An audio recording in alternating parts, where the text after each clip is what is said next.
습관이라는 주제로 하나님 말씀 같이 나누고 있습니다. 오늘은 세 번째 시간으로 탁월한 그리스도인은 우선순위의 습관이 있습니다. 탁월한 그리스도 한번 해보십니다. 탁월한 그리스도인은 우선순위의 습관이 있습니다. 지난 주일 3부 예배를 마치고 제 사무실에 들어갔습니다. 근데 낯선 책 한 권이 놓여 있었습니다. 교회 도서관 스티커가 붙어 있는 책이었습니다. 이 책이 왜 여기에 있나 속으로 생각하면서 집사람이 빌려왔나 그렇게 생각을 했습니다. 저도 읽지 못했던 책이었습니다. 근데 저녁에 집에 갔는데 제 딸이 저한테 물었습니다. 아빠, 그 책상 위에 책 봤어? 그제서야 딸아이가 빌린 것을 알게 되었습니다. 제가 딸에게 또 물었습니다. 네가 읽으려고 빌렸냐? 그랬더니 딸아이가 하는 말이 아니 아빠 읽으라고. 저보고 그 책을 읽으라고 빌려다 놓았다는 겁니다.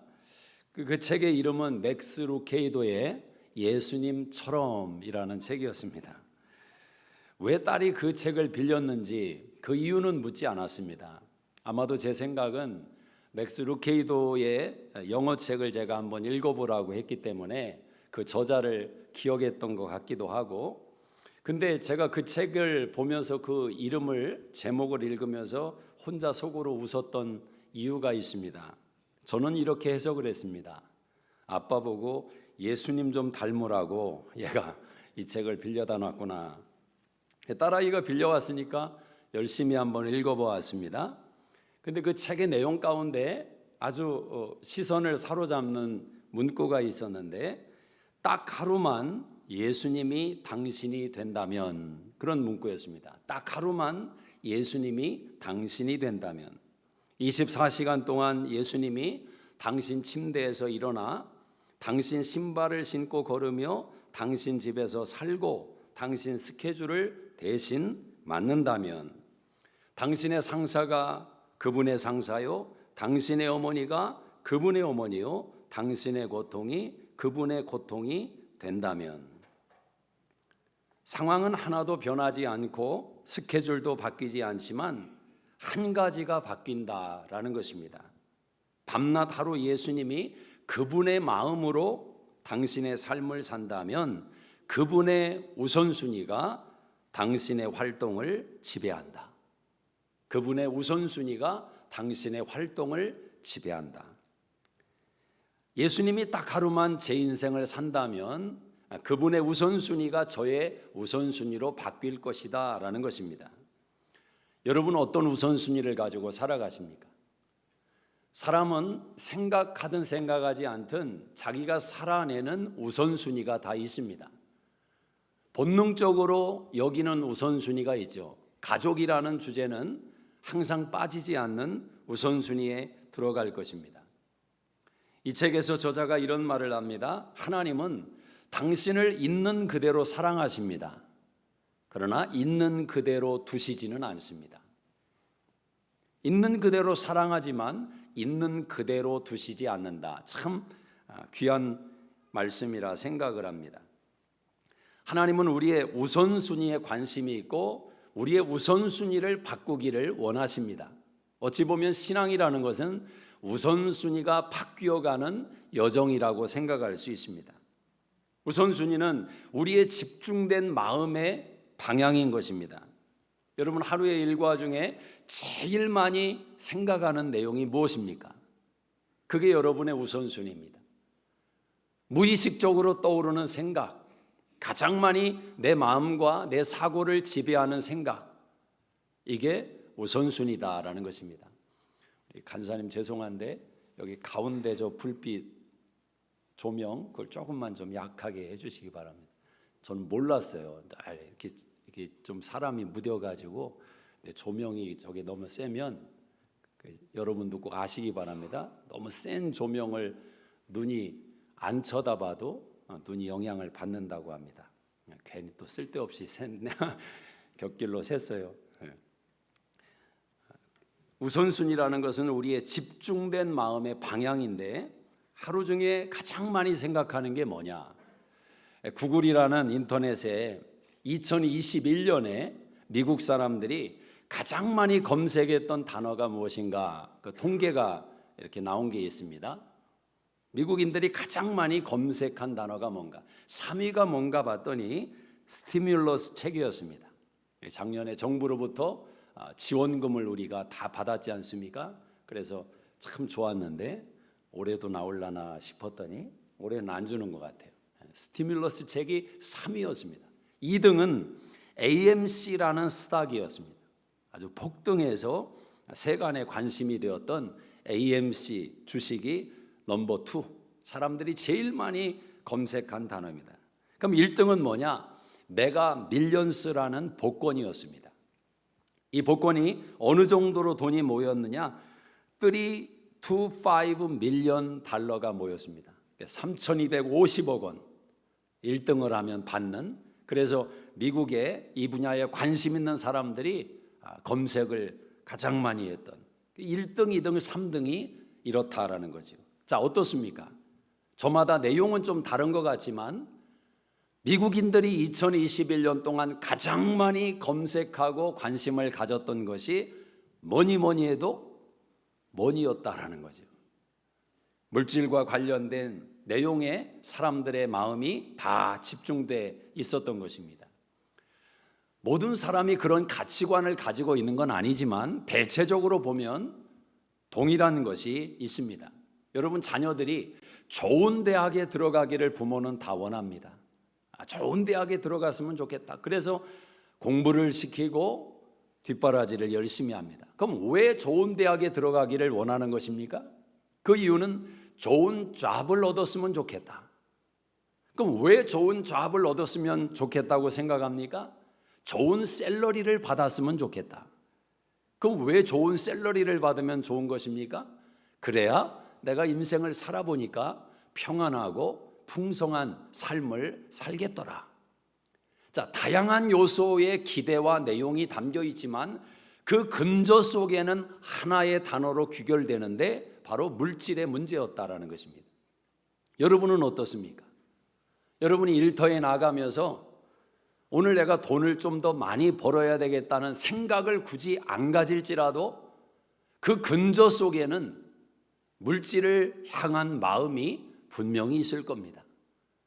아니, 물질을 아예 관심 두지 않고 나는 오늘 사회 봉사하러 간다, 내가 주변을 섬기고 이웃을 섬기기 위해서 나는 일터에 간다, 쉽지 않을 겁니다. 관심이 다 물질에 가 있다라는 거죠. 우리 예수님도 이 사실을 아셨습니다. 그리고 그 물질에 가 있는 마음 자체가 죄라고 지적하지는 않습니다. 오늘 예수님은 그 마음의 문제를 어떻게 해결할 것이냐, 우리의 우선순위를 사로잡고 있는 이 문제를 어떻게 풀어낼 것이냐, 이것이 예수님의 화두였다라는 거죠. 예수님의 접근 방식은 이겁니다. 마음이 있는 곳에 보물이 있고 보물을 생각하는 곳에 너희의 마음이 있다. 그러므로 너희의 마음이 가 있는 그 보물을 하늘나라에 쌓아라. 그러면 너희의 마음이 하늘나라로 옮겨지게 된다. 결론적으로 보면 예수님의 해결 방법은 이것입니다.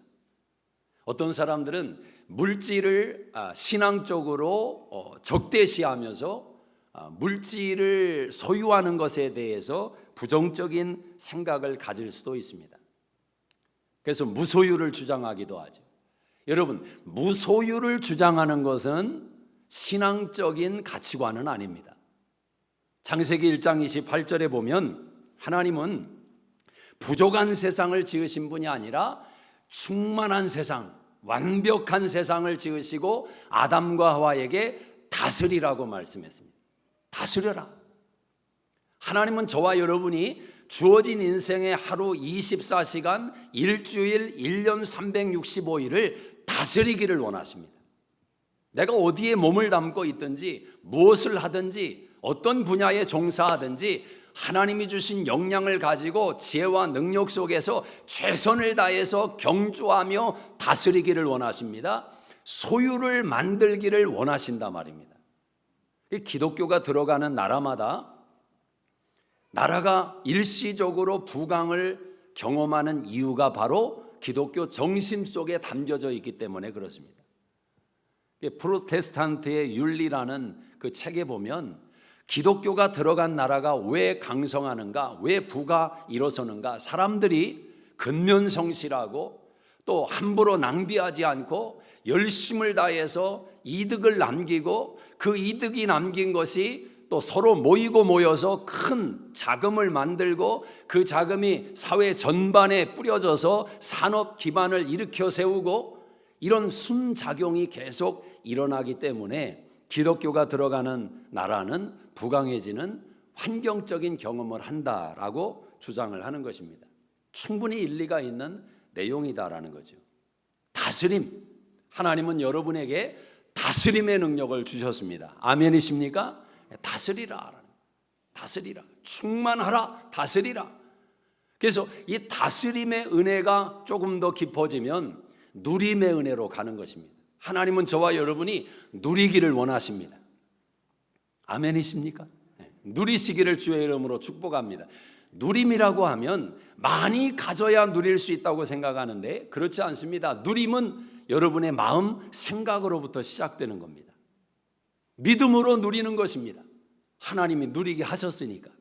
자연 만물을 바라보며 하나님, 내 아버지이신 하나님의 작품이라고 믿는 사람은 누리지만 믿지 못하는 사람은 내 소유를 만들어야만 누릴 수 있다고 생각하는 겁니다. 그래서 인생이 버거운 거죠. 누림은 믿음에서 나오는 겁니다. 제일 불쌍한 사람이 누구냐면 다양한 부류의 사람들이 있지만 이런 분이 불쌍하죠. 죽도록 일만 하다가 죽어버리는 사람, 제일 불쌍한 사람입니다. 죽도록 일만 하다가 죽어버려요. 여러분 왜 일을 하십니까? 살기 위해서 일하는 것 아닙니까? 누림을 위해서 일하는 거지 일을 위해서 일하는 게 아니라 말입니다. 그래서 일도 중요하지만 돈을 남기고 이득을 남기는 것도 중요하지만 내 인생을 하나님 은혜 속에서 누리는 것도 중요하다. 자, 다스리고 누리면 세 번째 단계로 성숙해 가야 되는데 그 세 번째는 나눔이라는 것입니다. 나눔이라는 것입니다. 최고의 기쁨을 어디서 맛보는가? 다스림도 아니고 누림도 아닙니다. 그보다 더 큰 기쁨은 나눌 때 주어지는 하나님의 선물입니다. 그래서 이것은 경험해보지 못하면 맛볼 수 없는 기쁨인 것입니다. 내가 하나님의 축복의 통로가 되어서 나의 인생을 통해서 누군가를 섬기는 그 내용이 어떠한 내용이든지 하나님이 우리를 사용하셔서 나누게 하시는 도구가 되셔야 됩니다. 여러분 책을 왜 읽습니까? 나의 지식을 함양하고 정보를 습득하고 많은 것을 머릿속에 저장하기 위해서? 아닙니다. 그 다스림과 누림도 중요하지만 나누기 위해서 읽어야 됩니다. 돈을 버는 목적도, 내가 공부하는 목적도, 건강해지는 목적도 결국은 나눔의 도구가 되어야 된다라는 거죠. 나눔의 도구가 되어야 된다. 저와 여러분의 생애가 마지막까지 하나님의 축복의 통로가 되기를 주의 이름으로 축복합니다. 그래서 물질에 대한 이 가치관을 정확하게 잡으면 다스리고 누리고 나누자. 여기서부터 우리의 문제가 해결되는 겁니다. 마음이 해결되기 때문에. 마음이 해결되기 때문에. 보물을 하늘에 쌓으라. 왜 그렇습니까? 우리의 마음을 하나님의 나라에 고정시키기 위해서 가장 큰 도구가 물질이라는 것입니다. 전화 없이 소리치고 외쳐도 물질이 하늘나라에 쌓이지 않으면 그 사람의 마음은 땅에 메어져 있지 하늘나라에 가 있지 않습니다. 우리가 천국을 묵상하고 천국을 소망하고 천국을 기대한다고 신앙인들이 다 생각하며 살아갑니다. 그러나 여러분, 정말 내가 천국을 소망하며 사랑하며 기대하는 그 마음의 순도를 언제 알 수 있느냐? 죽음에 직면했을 때 알게 되는 겁니다. 죽음에 직면하고 나면 이 땅에서 내가 붙들고 있었던 모든 내용이 그렇게 큰 의미가 있는 것이 아니었다는 것을 그제서야 알게 되는 겁니다. 어느 정도 연령이 차고 연수가 차면 이 문제와 직면하게 되는데, 근데 여러분 이 물질에 대한 욕망이 얼마나 강력한지 사람이 80이 넘어도 90이 넘어도 해결되지 않는 이 갈증과 욕망은 끝까지 인생을 붙든다는 것입니다. 하늘나라를 정말 소망하는 마음이 있는가? 어찌 보면 너무 가볍게 하늘나라를 생각할 수 있습니다. 부지런히 보물을 하늘나라에 쌓으라. 자, 보물을 하늘나라에 쌓으라는 말은 단순히 헌금을 이야기하는 것만이 아닙니다. 보물을 하늘나라에 쌓으라는 말은 우리의 인생의 전반을 하나님의 뜻에 맞게 사용하라는 거죠. 하나님의 뜻의 목적을 두고 살아가는 인생이 되라는 것입니다. 그때 우리의 마음속에 염려의 문제가, 두려움의 문제가 해결되는 것입니다. 오늘 마태복음 6장에서 예수님은 반복해서 강조하십니다. 염려하지 마라. 염려하지 마라. 오늘 여러분 어떤 염려를 하고 계십니까? 염려라는 것이 두 단어의 합성어인데 메리나오라는 이 단어는 메리조라는 나누다라는 단어와 누스라는 마음이라는 단어의 합성어입니다. 자, 염려가 뭐냐? 마음이 갈기갈기 찢기는 것입니다. 나뉘어지는 것입니다. 그래서 염려하게 되면 나타나는 현상이 있는데 가장 큰 현상이 뭐냐? 집중하지 못한다는 거예요. 마음이 다 나뉘니까 집중력이 사라지는 것입니다. 산만해지는 것입니다. 주의가 산만해져요. 가장 중요한 우선순위를 잃어버리게 됩니다. 제가 한 번은 월남국 술집에서 한 가정을 가만히 관찰을 한 적이 있습니다. 아들 둘과 네 식구가 들어왔어요. 식당 안으로 들어와서 화기애애하게 가족 외식을 하러 온 것이겠죠. 자, 웨이터가 와서 물을 떠다 주고 이제 주문을 하더라고. 그러자마자 주문을 마치자마자 엄마 아빠가 주머니에서 핸드폰을 딱 꺼냅니다. 그리고 열심히 공부를 시작하더라고요. 아들 둘은 멀뚱멀뚱 앉아가지고 이리저리 쳐다보면서 월남국수 나오기를 기다리고 있습니다. 음식이 나왔습니다. 여전히 그 엄마 아빠의 손에는 핸드폰이 놓여 있고 핸드폰 한번 들여다보고 한 번 먹고 핸드폰 들여다보고 한 번 먹고. 그날 가족 외식의 자리였지만 가족이 안 보이더라고요. 가족이 없어요. 4명의 개체만 있을 뿐입니다. 여러분, 과학문명이 발달함으로 인해서 많은 유익을 주지만 우리의 주의력과 우리의 집중, 우리의 우선순위를 빼앗아가고 있다는 생각 해보셨습니까? 요즘은 유튜브라든지 이런 매체들도 오랜 시간을 끄는 것을 사람들이 싫어하기 때문에 점점 짧아지는 경향이 있다는 겁니다. 5분, 3분, 1분 30초. 긴 건 딱 질색이라는 거예요. 짧은 시간 안에 뭔가 사람들의 마음을 사로잡으려 합니다. 그러나 일시적인 사람의 충동은 자극할 수 있고 변화를 이끌어낼 수 있을지 모르지만 근본적인 사람의 유익과 변화는 요원한 것입니다. 가벼워지는 것입니다. 깊어짐이 사라지는 것입니다. 그 깊은 누림과 하나님 은혜 속에서의 만족이 사라져가는 것입니다. 충동적으로 변하고 즉흥적으로 변하고 자극적으로 변하는 것입니다.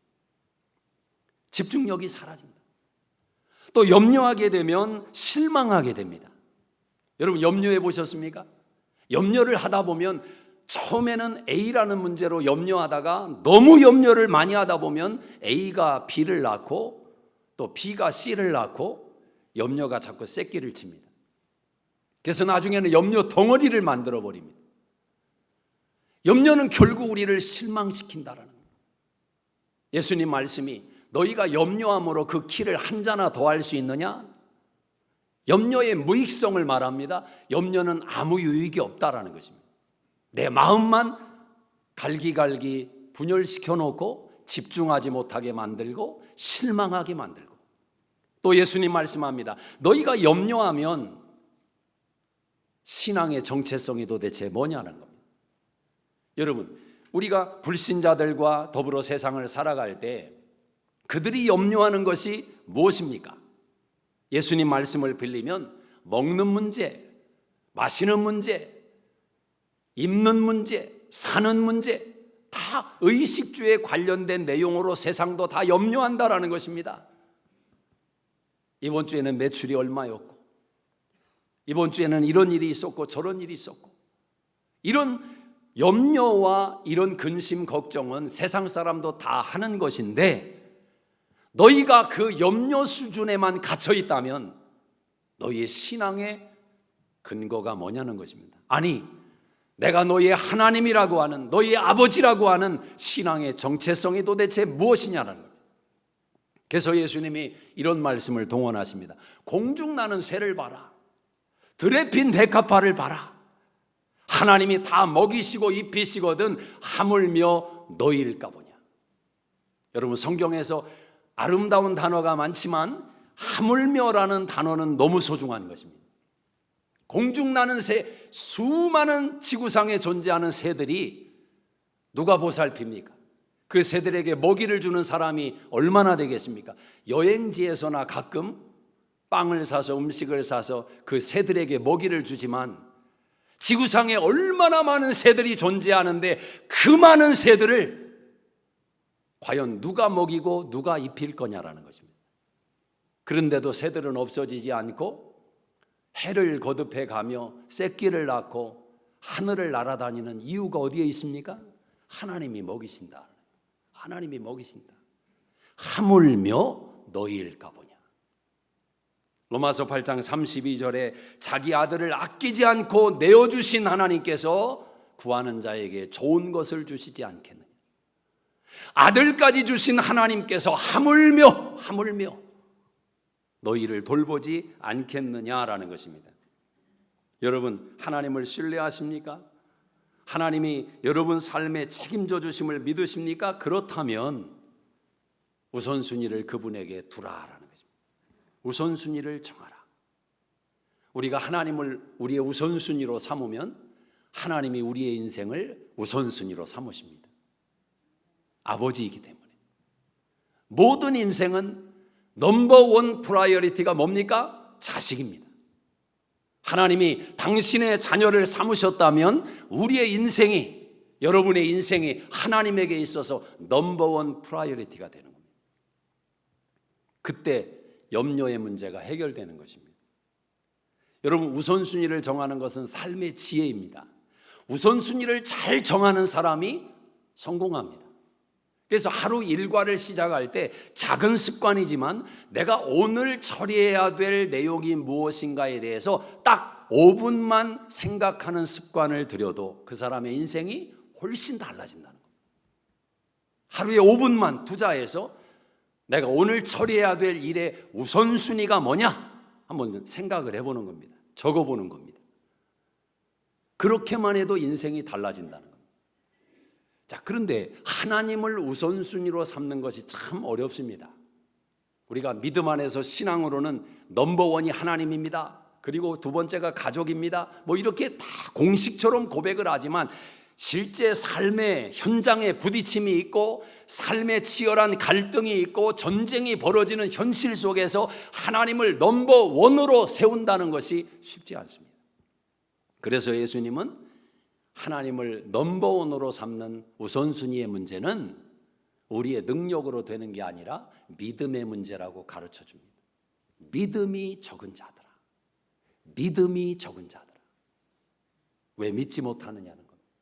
하나님이 넘버원 프라이어리티임을 왜 믿지 못하느냐. 믿음의 문제라고 이야기를 하는 것입니다.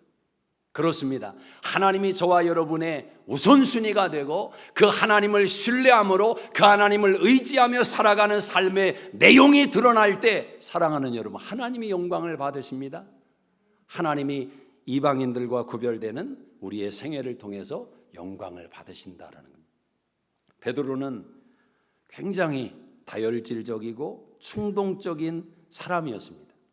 어찌 보면 염려가 많았던 사람입니다. 절대로 저는 예수님을 버리지 않습니다. 단언했지만 가장 먼저 예수님을 부인하고 포기했던 베드로. 근데 그 베드로가 나중에 다시 한번 부활의 주님을 만나고 나서 이 우선순위가 선명하게 설 때 베드로전서 5장 7절에 그가 이렇게 고백합니다. 너희 모든 염려를 주께 맡기라. 그가 돌보시리라. 책임져 주신다. 사도 바울도 빌립보 4장 6절에 아무것도 염려하지 말고 오직 모든 일에 기도와 간구로 너희 구할 것을 감사함으로 하나님께 아뢰라. 우선순위가 하나님이 되라는 것입니다. 그리하면 모든 지각에 뛰어난 하나님의 평강이 너희 마음과 생각을 지키시리라. 우선순위를 하나님에게 두면 그 사람은 하나님을 신뢰합니다. 하나님을 신뢰하는 그 사람은 염려를 극복할 수 있는 하나님의 해결책을 받습니다. 여러분, 하나님을 우선순위로 정하십시오. 우선순위로 정하십시오. 자, 그런데 실제적인 삶에 적용하려고 하다 보면 좀 막연한 느낌이 있습니다. 하나님이 나의 넘버원 프라이어리티다, 우선순위다. 머리로는 알겠는데 실제 삶에서 어렵단 말입니다. 예수님의 가르침을 빌리면 하나님이 우선순위가 되는 것은 이런 내용을 담고 있는 것입니다. 하나님에게 인생의 통제권을 맡기라. 하나님이 통치하시도록 너의 모든 통치의 권한을 하나님께 맡기라는 것입니다. 이건 의지적인 결단입니다. 여러분, 신앙은 의지적인 결단이 필요합니다. 사랑은 의지입니다. 감정이 아닙니다. 감정은 충동적입니다. 그러나 의지는 생각합니다. 의지는 결단을 내립니다. 사람이 인생을 살아가면서 자기 통제의 능력이 중요하다고 이야기합니다. 자기 통제. 데니얼 골만이라는 사람이 포커스라는 책에서 이렇게 말합니다. 뉴질랜드에 최고 대학이 있는 한 도시에 10만 명 가까운 더 니든이라는 도시에 실험을 시작을 했습니다. 12개월을 간 넘긴 1037명의 아이를 대상으로 어린 시절부터 조사를 해가기 시작했습니다. 어린 시절부터 아이들이 욕구 불만과 불안감에 대한 인내력, 어떻게 반응하는지, 또 집중력과 끈기를 어떻게 보이는지 평가를 하면서 실험을 해갔습니다. 나중에 수십 년이 지나서 결과로 그 아이들의 인생을 확인해 보니까 자기 통제력이 좋았던 아이들이 하나같이 다 삶에 있어서 모든 분야에 풍성하고 성공적인 생애가 되었더라는 겁니다. 많은 경우 실패자로 인생을 이해하는 사람들의 특징은 자기 통제력, 의지력이 부족했다라는 거예요. 자기 통제력은 출신 배경이 좋다든지, 가족의 재산이 많다든지, IQ가 좋다든지, 성공의 기반이 될 수 있는 이런 요소들과 달리 독자적인 분야로 자리매김을 했다는 겁니다. 그런 것이 없어도, 부족해도 자기 통제력이 좋고 의지력이 좋았던 사람들은 하나같이 다 성공했다라는 거예요. 근데 이 자기 통제력을 어떻게 가르칠 수 있느냐, 어떻게 효과적으로 길러낼 수 있느냐, 그게 중요하겠죠. 그 내용을 책에서 저자는 이렇게 말합니다. 즉각적인 만족을 뒤로 미루는 능력을 개발하라. 즉각적인 만족을 뒤로 미루는 능력을 개발하라. 참 중요한 것입니다. 저는 제 딸에게 한번 시도를 이걸 해봤습니다. 어떤 시도를 하냐면 가끔 딸에게 영화를 보여줄 때가 있습니다.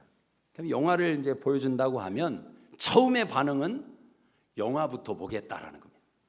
No. 영화부터 절대 안 보여줍니다. 재미난 영화를 보여줄 건데 그 전에 방 청소해라. 밀린 그거 숙제하고 이것도 하고 몇 가지의 이제 내용을 이야기를 하면 처음에는 죽으려고 하는 것입니다. 왜? 영화를 보고 싶은 생각. 이게 너무 크니까. 즉각적인 만족에 모든 인간은 반응하는 것입니다. 그런데 한 번, 두 번 경험을 하다 보니까 습관이 되는 거죠. 이제 내가 정말 원하는 것이 저 뒤에 있는데 그것을 생각하면서 하기 힘든 일을 할 때 그 힘든 일이 어떻게 변하느냐? 즐거운 일로 변하는 것입니다. 여러분 그런 경험 없습니까? 군대에서 휴가를 앞두고 보내는 한 달, 두 달 지겹습니까? 날아갑니다, 시간이. 저 앞에 즐거움이 있기 때문에. 근데 우리 예수님께서 신앙의 비밀을 우리에게 이렇게 가르쳐 주셨습니다. 히브리서 12장 2절에 보면 우리 예수님은 앞에 있는 즐거움을 위하여 십자가를 참으셨다. 앞에 있는 즐거움을 위하여 십자가를 참으셨다. 저 앞에 소망을 던져보십시오. 저 앞에 즐거움을 던져보십시오.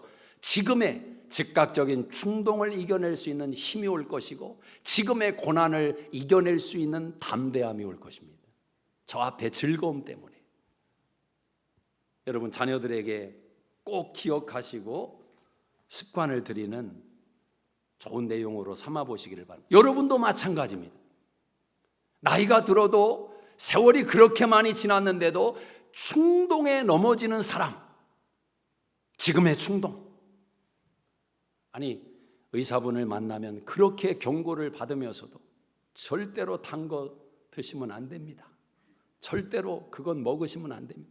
저는 당뇨병 때문에 정말 말할 수 없는 그런 육신의 고통을 경험하는 분이 입원을 해 계신데 지켜보는 사람이 없을 때 그 병원에 냉장고를 열고 거기에서 아이스크림을 꺼내서 먹고 있는 현장을 목격한 적이 있어요.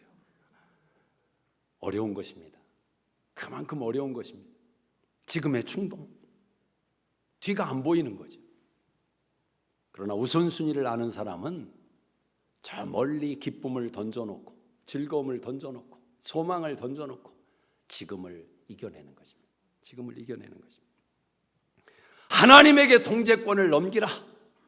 하나님에게 내 인생의 통제권을 다 넘기라. 그때 여러분에게 진정한 통제권이 오는 것입니다. 여러분, 자유라는 것이 그렇습니다. 자유가 극대화되면 어떻게 됩니까? 인간이 자유가 극대화되면 결국 그 자체가 죄가 됩니다.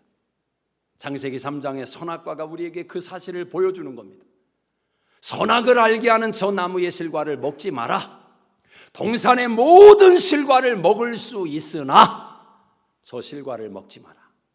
하나님은 우리에게 무한한 자유를 주셨는데 하나님은 그 자유를 가지고 통제하라고 하나를 남겨놓으신 게 선악과입니다. 근데 인간은 그 하나를 넘으려고 하는 것입니다. 그 하나를 넘으려고 하는 거죠. 그때 자유를 다 잃어버리고 마는 겁니다. 내가 자유를 극대화할 때 자유를 잃어버리게 됩니다. 언제 자유를 누릴 수 있느냐? 내가 스스로 결단해서 자유를 포기할 때, 그때 진정한 자유를 누리는 겁니다. 여러분, 사랑이 뭡니까? 사랑은 의지적으로 자기 자유를 놓아버리는 겁니다. 자, 부모가 자녀를 사랑합니다. 사랑하기 때문에 부모는 자기의 자유를 포기할 줄 아는 겁니다. 포기할 줄 압니다. 내 기호를 포기할 줄 압니다. 내 꿈도 내려놓을 수 있습니다. 내 인생도 내려놓을 수 있습니다. 왜? 사랑하니까. 아니, 사랑하는 대상이 있다고 하면서도 내게 자유를 달라, 내게 시간을 달라, 나 그러고 있다면 얼마나 철없는 삶의 모습입니까? 사랑은 의지적으로 사랑하기 때문에 내 자유를 잃어버리는 겁니다. 우리 예수님의 모습이 그렇지 않습니까? 예수님이 십자가에 달린 것이 자신의 자유를 스스로 결단해서 잃어버린 모습 아닙니까? 예수님 말씀하기를 나는 12영도 더 되는 천사를 불러서 저 병사들을 다 멸할 수 있다라는 것입니다. 근데 예수님이 그 자유를 포기하십니다. 왜? 하나님의 영광을 위해서 자신의 자유를 내려놓으신 겁니다. 우리를 구원하기 위해서 예수님은 당신의 자유를 내려놓으신 겁니다.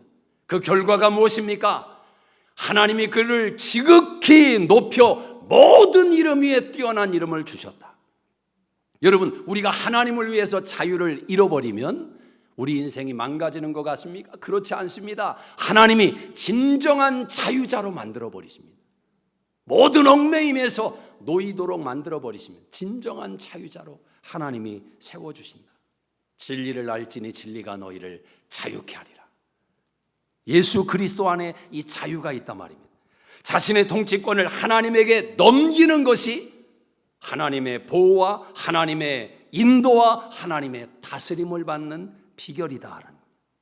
그래서 신앙은 결국 이 한마디의 고백 속으로 들어가는 것입니다. 이 한마디의 고백. 갈라디아 2장 20절. 이제는 내가 사는 것이 아니고 내 안에 그리스도가 사십니다. 이제 내가 육체 가운데 사는 것은 나를 사랑하사 나를 위하여 십자가에 달리신 예수 그리스도를 믿는 믿음 안에 사는 것입니다. 예수님이 나를 위해서 당신의 자유를 포기하셨습니다.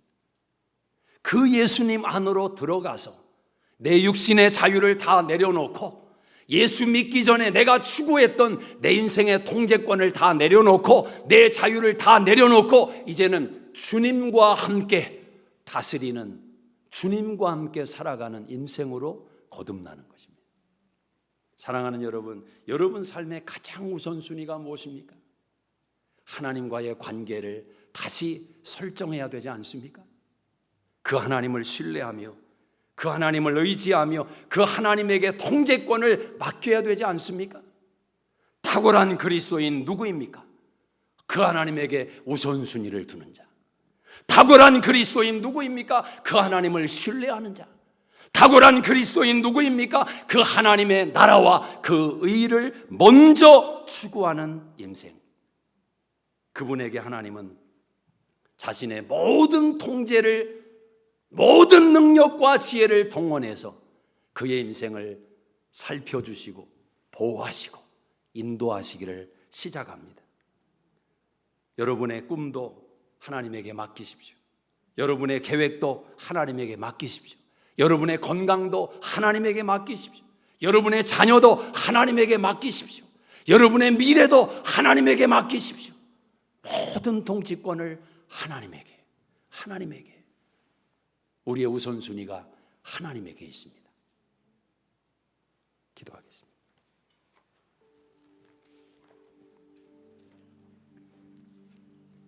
자리에서 다 일어나시겠습니다. 오늘 여러분 안에